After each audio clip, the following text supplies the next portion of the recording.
The Metis Tech Show.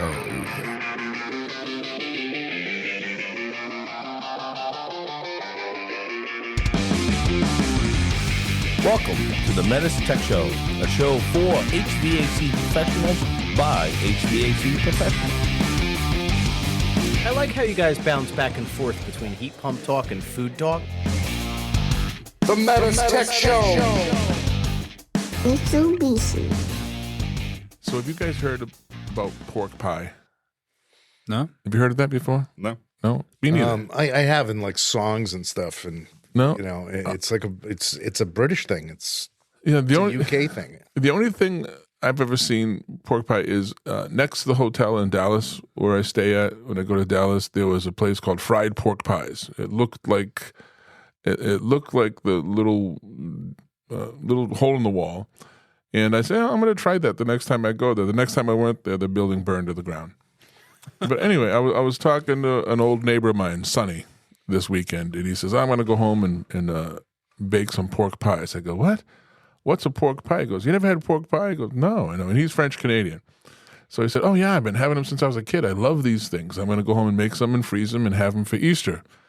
And I said, oh, and then he had to leave, so I didn't get a chance to talk to him about it. So I had to look it up, right? And it's a couple of different things. I'm going to say this is what it says on, like Austin would say, the Google. It's a pork pie is a traditional English savory pie with filling of seasoned chopped pork and pork fat. Already, you got me. Okay. Encased in hot water crust pastry and typically served cold or at room temperature with a layer of jellied stock. I don't like that word jelly. I'm not sure what a jellied stock is, but you know how when you put fat, Yes. you put like a broth in the fridge, and all the fat goes on top and just congeals and hardens. Like when you got leftover Chinese food. Yeah, that doesn't sound good at all. It's a popular snack, often part of a plowman's lunch with cheese and pickles, and is known for a sturdy crust and rich, peppery feeling. All right, so the crust is thick, sturdy, and hot water crust. I don't know what a hot water crust pastry is, but I'm going to assume it makes it crispy. It's designed to be a container for the filling, like a little mini or large empanada, I think. The filling is roughly chopped or ground pork, seasoned with salt, pepper, and other spices like sage. Okay, you can't go wrong. Jelly is a savory jellied pork stock is poured onto the pie after baking to fill the gap as the meat shrinks, adding moisture and flavor. See, that one kind of disturbs me a little. Anyone driving to a job site right now is probably disgusted. And The dry heaving. yeah, Okay. puking out the window. It's best served cold at room temperature, making it a convenient snack or a picnic food.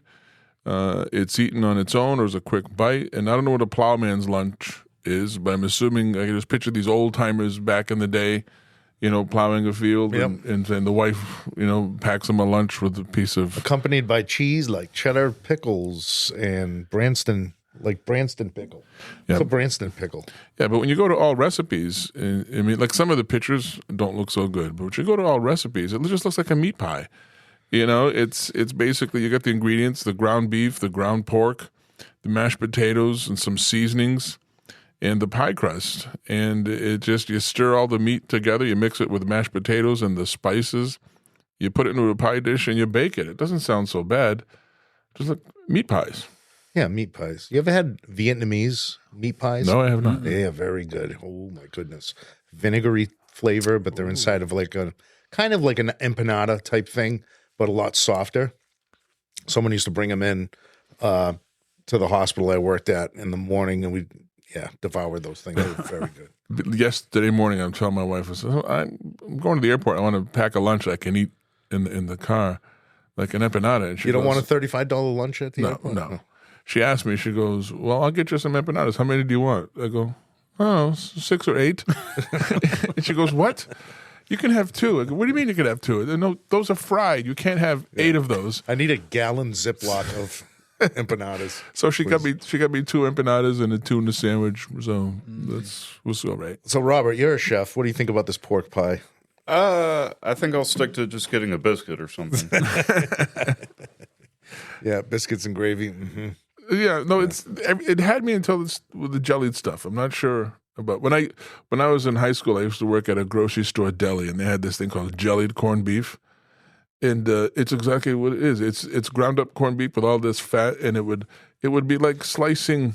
Yeah. I don't know, like slicing latex or something. I don't know what it was. It was just gross. Right. People would order that and buy it. I don't know. Yeah, it's like chow mein when the sauce gets congealed and jellied. Yeah.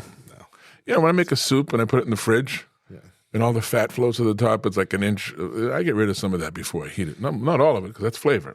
But I'm looking at pictures of this online, and basically some of the pictures look like shepherd's pie. I love me a good shepherd's pie. We've done the shepherd's pie. Yeah, thing. We've I talked love about shepherd's that. pie too. Yeah, we can go through it. We can go through the whole cooking the shepherd's pie, because Nick in Hawaii, he loves when we talk about food. So we can go on for, forget the technical stuff. We'll just go right into food this episode. Just kidding, Nick. Relax. But some of these pictures, what's that dish where you get the beef with a crust? It's a British dish. You get the beef and there's a crust around it. So Wellington? Yeah, Wellington. Beef. There's some other that looks like Wellington. There's all kinds of variations in here. I don't see any of it with the jellied stuff poured on it. So I think I'm okay with it. But this is just like shepherd's pie. There's 1,000 different ways to make it. Yeah, I'm more of a I want the HVAC man's lunch instead of the plowman's lunch. Yeah, that's an egg sandwich and a tuna sandwich. All right. Anyway, I think enough. But anyway, welcome to the Metis Tech Show, everyone. We are, and I mean we, Paul and I, missed the storm. We got out of Boston, and it is whiteout conditions right now in southern Massachusetts, where I'm from. And you're from northern Central. Central Metro West. It's called Metro West. Okay, Metro West. You're getting just as much snow as I am. Yeah, I think. there's about a foot on the ground already. I'm looking at the cameras. The wind's blowing, so it's drifting. I'm the only one who uses a snowblower in my house, but I've got a 20-year-old and a 15-year-old boy. Yeah. So they'll be out there soon. My wife will probably go out there because she claims she loves to shovel snow. Yeah. We already lost power. Thank God for my backup generator. Lights are on. Internet's working, so my wife's working from home. But if you looked at radar maps, you noticed there was a dark red spot. At your house. And that's my house. That's a house. It's right next to your house. Right next to my house. That's So inside joke. yeah. So we're right in line with that. We're targeted by the storm. So this has also caused some chaos for classes this week because we've had instructors have to travel. Somebody going from Pennsylvania to Orlando, we had to push that class back. Somebody going from Cincinnati to Boston, we had to cancel a class. One of the classes we had there because we just some of our guys spent 3 or 4 hours on hold with Delta trying to get the arrangements. You and I were scheduled to fly out on Sunday anyway because we had to be here in Atlanta first thing on Monday. It worked out. Yeah, it worked out, but we were still getting emails from Delta saying, look at your. And then I tried to look, and the app just froze. So there were people. And the airport was. The news. I hate the news. The airport's madness. TSA may be closed. I get there. There's nobody in line. TSA took a minute to get through, literally.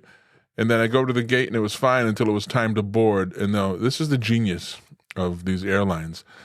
They had 3 gates, one going to Orlando, one going to Atlanta, and I forget where the third one was going, all boarding at the same time. Right. So when they say zone 1, 600 people get up and start walking. I said, no, it's zone 1 for Atlanta. And they don't say that.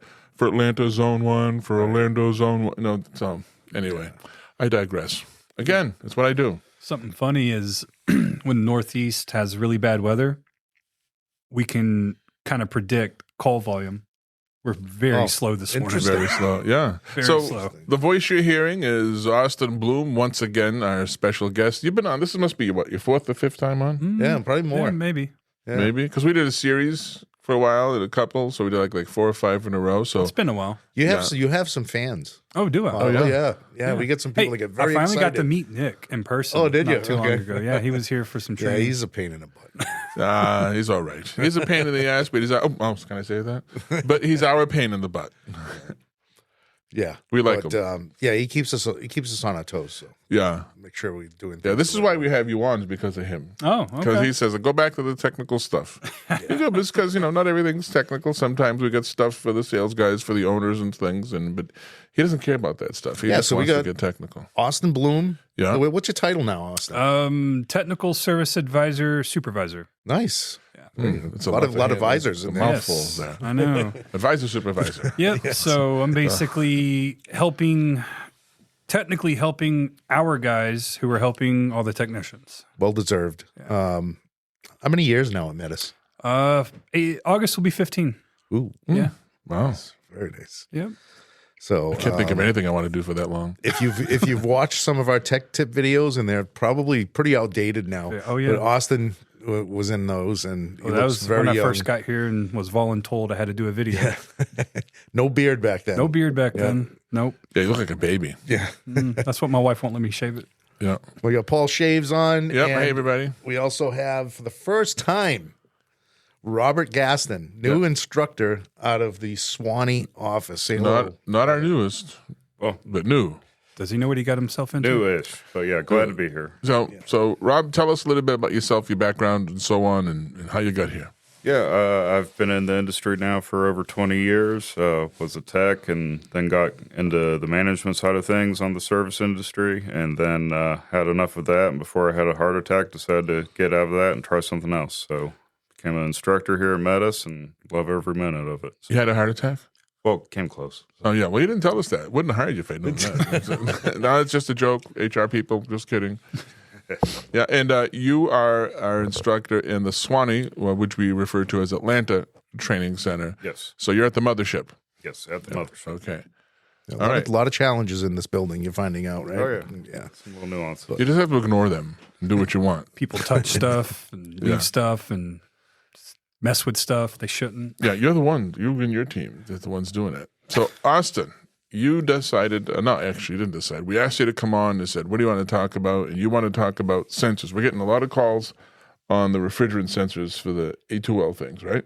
Yes. So one of the biggest calls we get, especially, is when there is a branch box system. People get an error code. I believe it's a 5888 or a 5588, something like that. Interesting. Yeah, I don't have the error code right in front of me, but it's something like that. So you go do a startup, you turn on the outdoor unit, and all of a sudden you get this error code. And when you look it up, it says there's a damaged sensor. And what a lot of the guys don't realize is that almost everything comes with a sensor except for a wall mount unit, a floor mount unit, or a one-way cassette.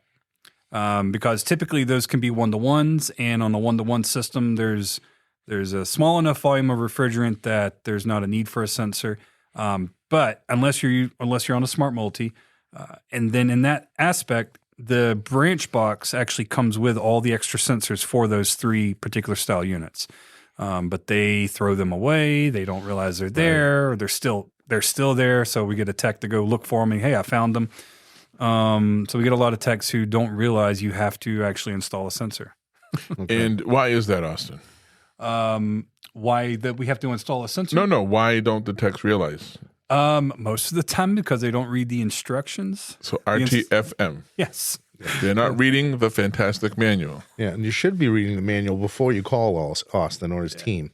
So Yeah, but it's one of those things.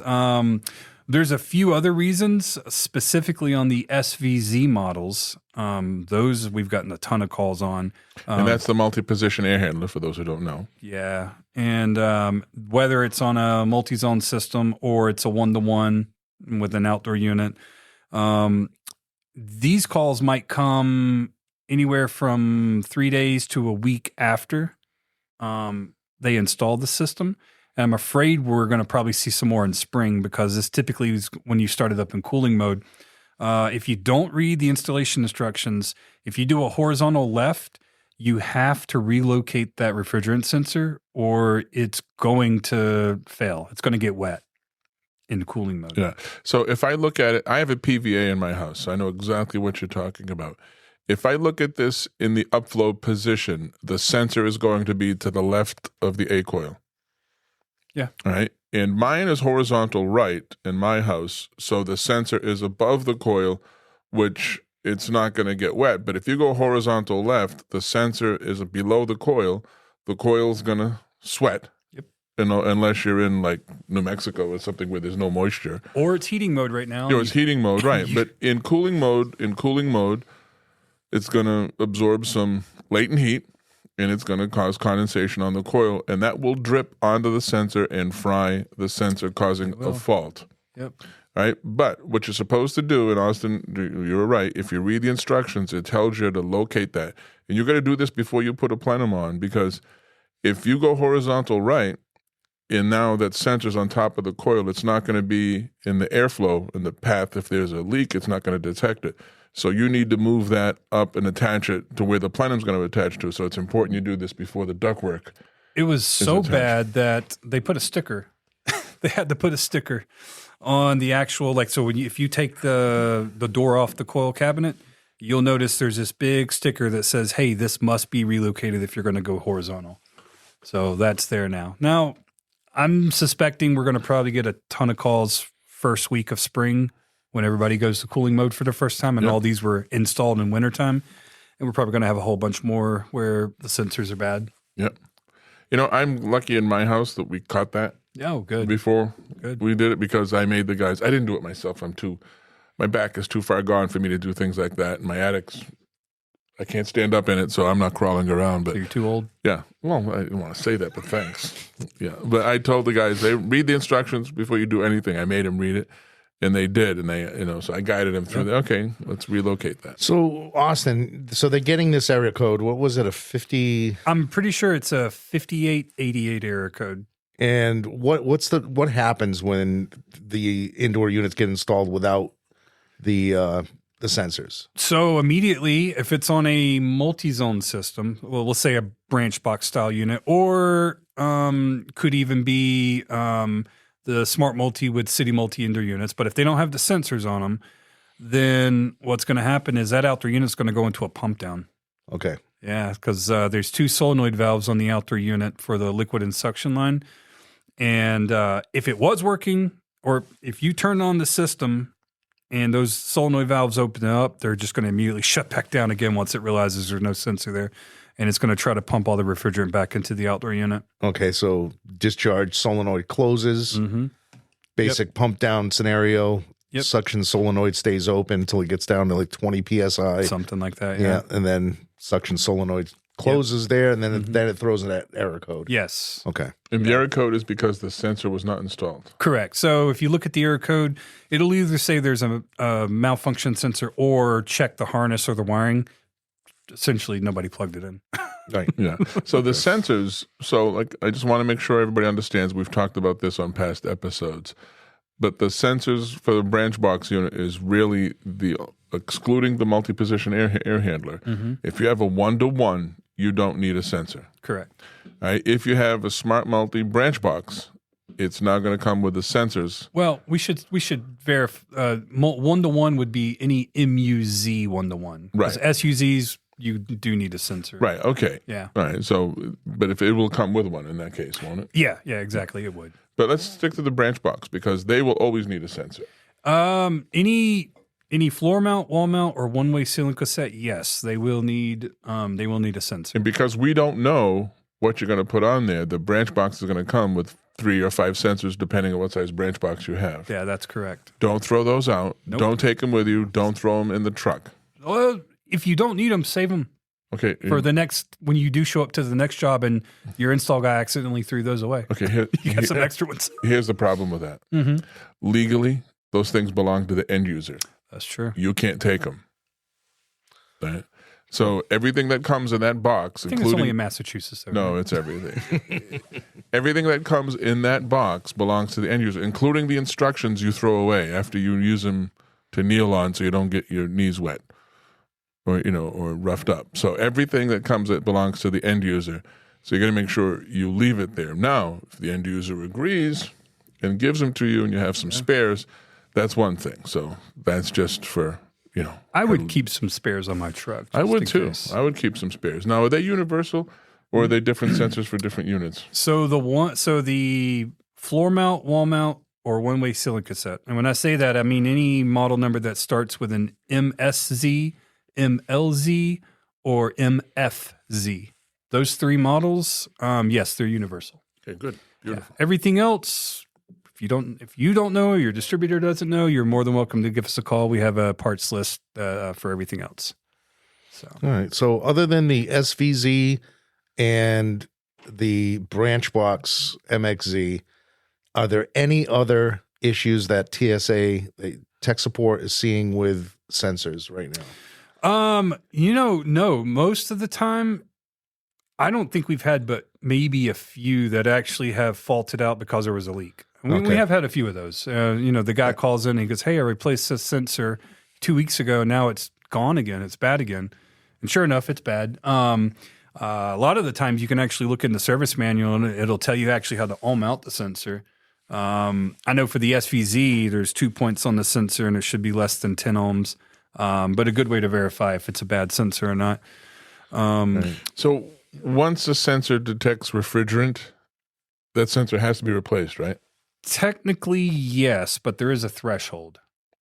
So what do you mean by that? There is a possibility that you might have just enough refrigerant to, because these are one-time use sensors, but there is a scenario that the factory said where you might have just enough refrigerant where it does trip an alarm, but it doesn't actually make the sensor go bad. We would still suggest if you get the alarm, replace the sensor. Right. You don't want to come back, Yeah. call back for that. Yeah. For sure. All right. So we talked about those sensors, and while we got you on, Austin, because this is a once in a lifetime, once a year thing. Once a year thing, yeah. Right. Talk to our listeners. What does tech support need from our listeners when you call in? What do you need from them to make the call go smoothly for both of you? All right. So smoothly would be, don't sit in your van for 2 hours waiting for us to talk to you, but not have done nothing. We get that quite a bit. The guy's like, "Well, I'm waiting on you guys." At least have incoming voltage, communicating voltage. If you're familiar with what to check, like S2, S3, DC voltage, at least have a general idea what the scenario is. Is the unit working? Is it not working? Are there any flash codes on the indoor unit, outdoor unit? If you don't see any, is there a wall controller that tells you an error code? Have you looked up a YouTube video on how to see the last error codes? I mean, there's a ton of stuff you can do before you get a hold of us.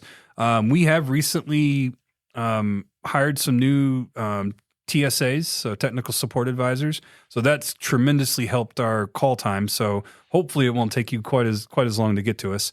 But yes, just general stuff would help tremendously, especially in the summertime. There's a ton of times where we're getting 500, 600 calls a day, maybe even more. And obviously by the time we get a hold of somebody, they're gone, right? But if you give us a general idea, hey, it was giving me a 3-time flash on the outdoor unit. Here's my incoming voltage. Here's my other voltages, my communicating voltage. There's a good chance we could tell you exactly what to bring back with you, and you never have to talk to us again, at least on that call. Great advice. Yeah. Now, before we get on here, you mentioned something about talking about meters. Yeah. So I know you guys that probably listen to the podcast are going to laugh at this, but there are a ton of new techs out in the field, and they are unfamiliar with how to actually read their meters. Us as TSAs, we're only as good as the information we're given. So if you tell me you got 38 ohms to ground on your compressor, you got 38 ohms to ground on your compressor, you got a bad compressor. It's grounded. But what you failed to mention is that there's a little M on the display, which means mega ohms, and that would change the diagnosis totally. So getting techs to understand resistance. So even if you're laughing at this and you're like, "Hey, who doesn't know that?" There is some guy you're probably sitting next to him, possibly, or you're bumping into him at the supply house. Share your knowledge. Don't think that everybody knows everything, because none of us are.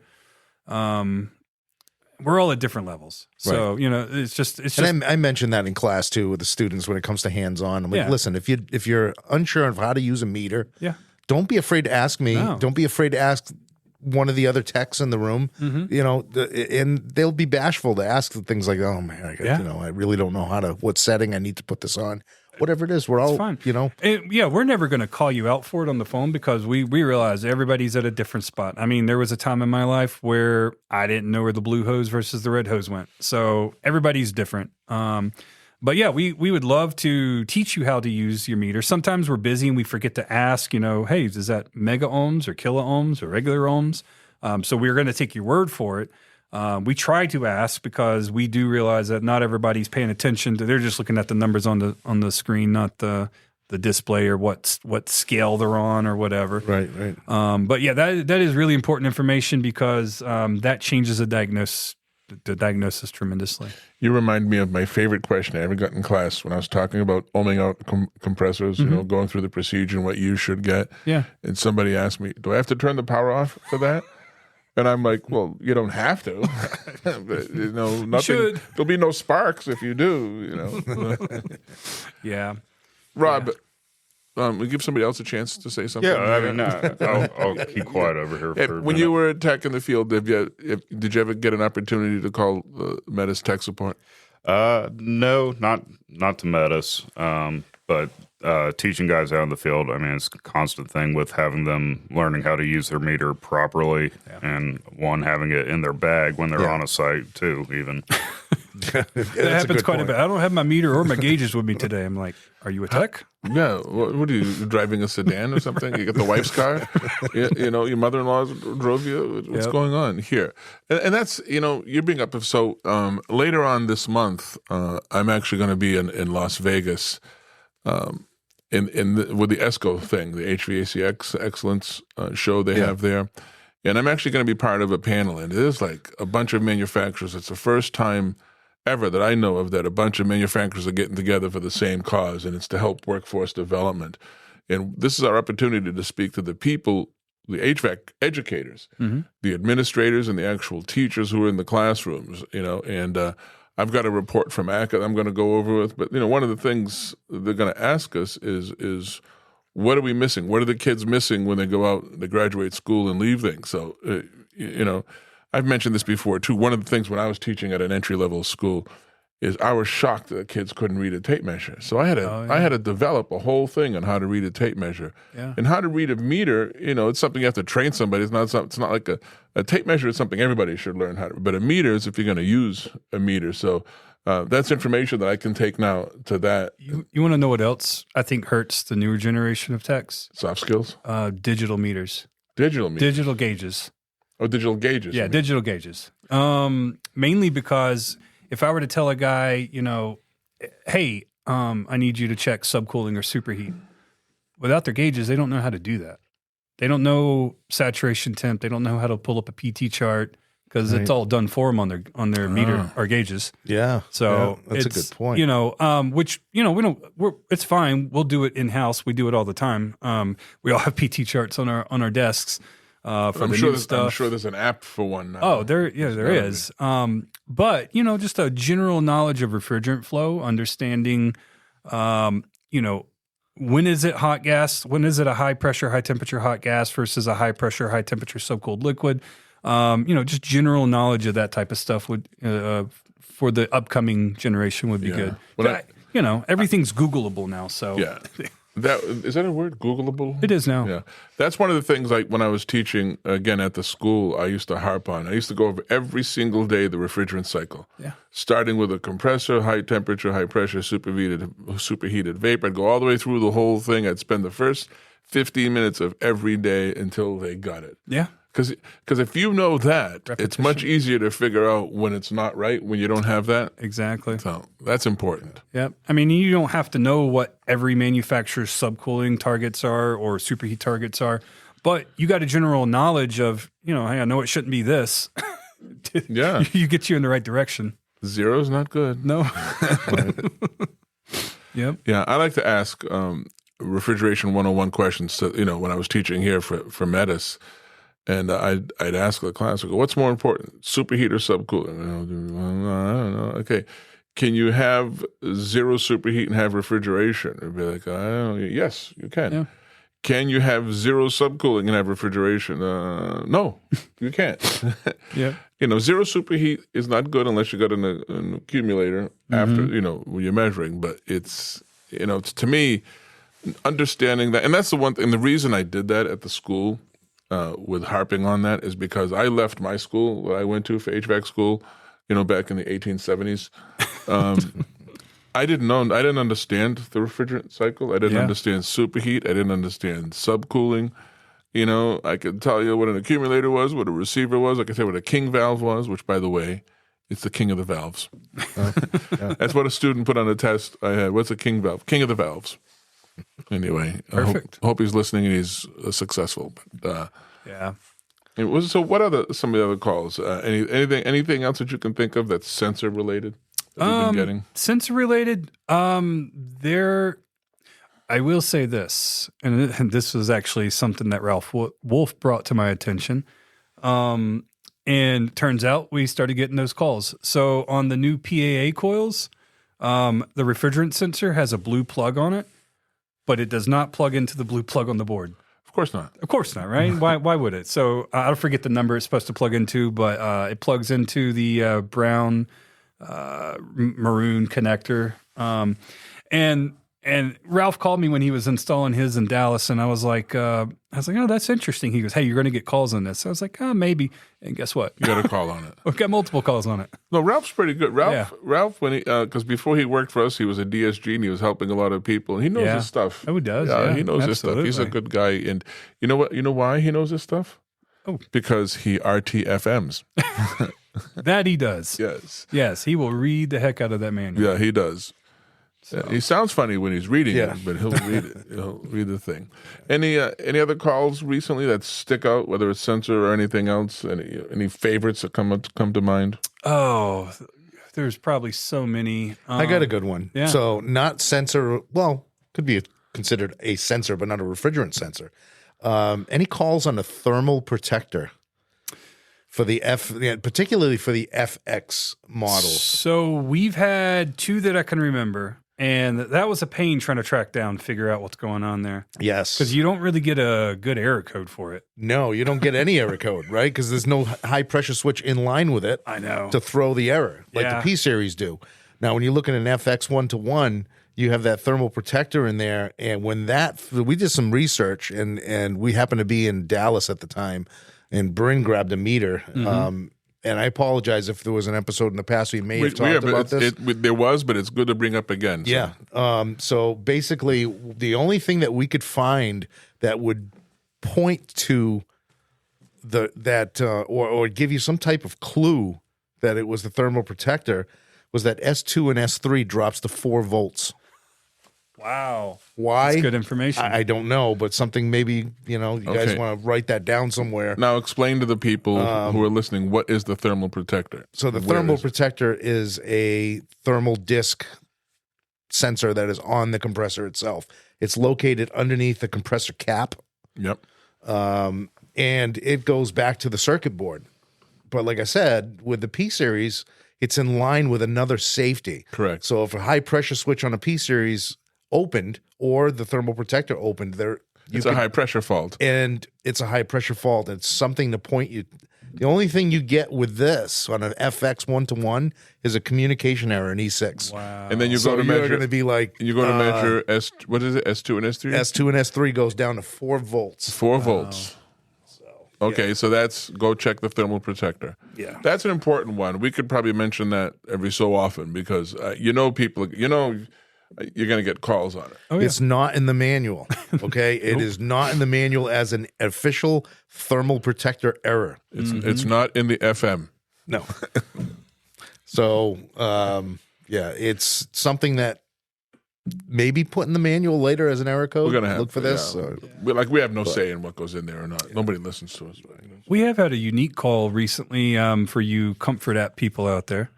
That's me. Yeah. So if you're familiar with any of the 1-to-1 systems, they come now with the built-in adapters, right?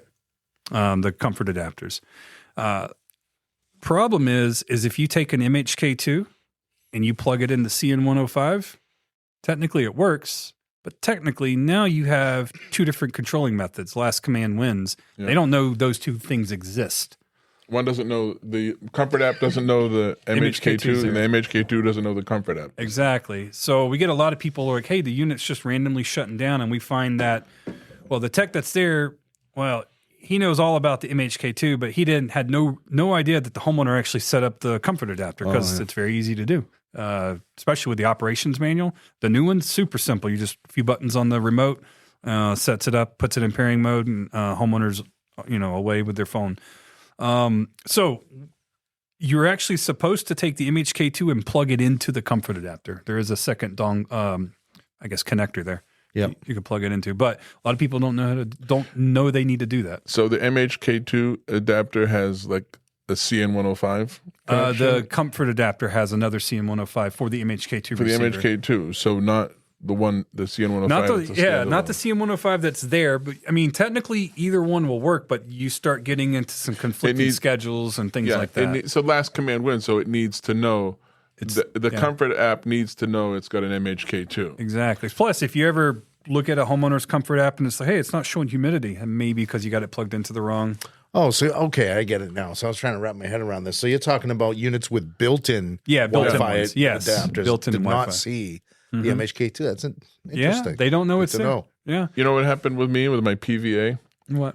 I put the adapter in there, and then I left it inside the electrical compartment. Oh, perfect. Put the doors on, right? Put the doors on, and I'm like, I can't find this thing. It won't. And then I'm start thinking about it. Oh, yeah, I made a Faraday cage. Yep. So I had to actually go take it out and leave it outside of the air handler, and feed the wire in to connect it. Yeah. So if you got an air handler, make sure that adapter is outside the air handler. So that's learn that. And for me, getting up in and out of there, in and out of my attic, it's not the easiest thing for me because there's a weight limit on the steps to go up and everything. So I'm sure there is. Yeah. Yeah. Another call we've been getting a lot lately are technicians who think that their system came with no refrigerant in it, specifically smart multi-units. I have a feeling why, but explain. So what happens is when you do a brand new startup, you've pulled a vacuum on your line set, you're ready to go. You go and open up your service valves, backseat them all the way. When you do that, the solenoid valves internally are still closed, and they will not open until you get a demand call. So even if it's powered on, it's communicating, until you tell it to call for something, it's not going to open up. Yeah, Bryn actually discussed this on a past episode, and it's like you got that little 5 or 6 inch distance of where technically you didn't evacuate that. Yeah. Not that how much moisture is going to be in there or non-condensables or whatever, but Nitrogen. Well, no, I don't think the nitrogen got in there either if you didn't. But anyway, it's something to be aware of. There is that solenoid there that will not open until it gets a call. I would think it'd be that little section probably would have been evacuated from the factory there. Right. I would I would think so. Yeah. Yep. Yeah. All right. Great information. Yeah. Fantastic. Austin, once again, we're going to have to get you on here for a commercial episode. Yes. Okay. Yeah. Yeah. But we Can we do talk that. about papooses? Papooses? We did that the last time. Oh. I'm addicted, man. You had me going until you said it's at the gas station. Papusa thing. What is It's gas station food. Oh, okay. It's an El Salvadorian food. It just happens to be the best one is at the gas station across the street. Yeah. Inside the gas station. All right. So good. Might have to go there. Yeah. On the way back from Noodles. Just stop by. Well, are you talking next to the tamale place? In next? Okay, so inside the gas station to the left, you literally go inside, and there's this lady who's from El Salvador. Yeah, way to the left. Oh, okay. Yeah, past the coolers and everything. Yeah. She's got a little stand set up, and she makes homemade pupusas. And she's from El Salvador, and it's all authentic. And she's got good tacos too, but her pupusas are great. I was going to say, when you go in that gas station to the left, there's two tamales, two barrels of boiling peanuts. Yeah, keep going. Okay. Keep going. And that's also the tamales, right? Too. Well, no, the tamales is on that separate business. Yeah. They have one hell of a breakfast burrito. Yeah. Remember that breakfast burrito I got you? I had to split it. Yeah. It was enormous. It was like 8 pounds. Yep. But yeah. All right, Austin. Thank you so much. Sure. Yeah. Anytime. Rob, I hope you enjoyed your first episode. Yeah, no, it was great. Yeah. Steve, yell at him later for not saying much. No, he's good. He'll ease into it. Yeah, we're not going to mention names. Bryn was the same way. He was quiet Yeah. at first, and now we can't shut him Yeah, up. no, we can't shut him up. But we had an instructor on who said, "Hey, why don't you come on?" No names, and his contribution to the podcast was yes. That's all he said the whole episode. Yeah, it was actually yep. Oh yeah, that's right. But it can be, your first one. You ease into it, Rob. We'll get you there. I'll get there. All right. Thanks, everyone. See you on the next one. Bye.